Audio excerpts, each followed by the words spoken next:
রাত ঠিক ৩টা। রাহুলের ঘর একদম নিঝুম, নিস্তব্ধ। হঠাৎ ঝনঝন করে ফোনটা বেজে উঠল। স্ক্রিনে কোনো নাম নেই, ভেসে উঠছে কেবল একটি শব্দ, আননোন। ধুকপুক বুকে কলটা ধরতেই ওপাশ থেকে ভেসে এল এক নিচু, ঠান্ডা কণ্ঠ। জানালার বাইরে তাকাও। কাঁপতে থাকা হাতে পর্দার ফাঁক দিয়ে বাইরে তাকাল রাহুল। রাস্তাঘাট একদম শুনশান, কুয়াশায় ঢাকা, কেউ নেই। একটা স্বস্তির নিঃশ্বাস ফেলল সে। ঠিক তখনই আবার ফোন। এবার বিছানার নিচে দেখো। রাহুল এবার বুক চেপে মেঝের দিকে তাকাল। ধুলো ছাড়া আর কিছুই নেই সেখানে। সে নিজেকে বোঝাল, নিশ্চয়ই কোনো বন্ধু অসময়ে অহেতুক মজা করছে। কিন্তু কয়েক সেকেন্ড পরেই এলো শেষ কলটি।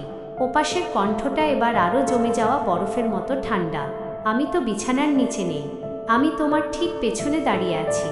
রাহুল হিম হয়ে যাওয়া শরীরে ধীরে ধীরে পেছনে ফিরল। আর তারপর একটি বিকট চিৎকার।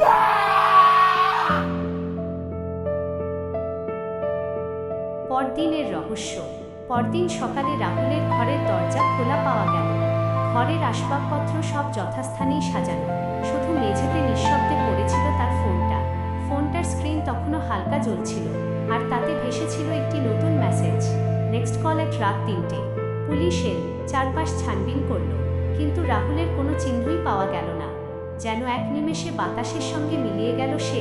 রহস্যটা রয়েই গেল। তবে লোকমুখে শোনা যায়, সেই রাতের পর থেকে যার কাছেই রাত ৩টায় আননোন নম্বর থেকে কল এসেছে, তাকে আর কোনোদিন সকালে খুঁজে পাওয়া যায়নি।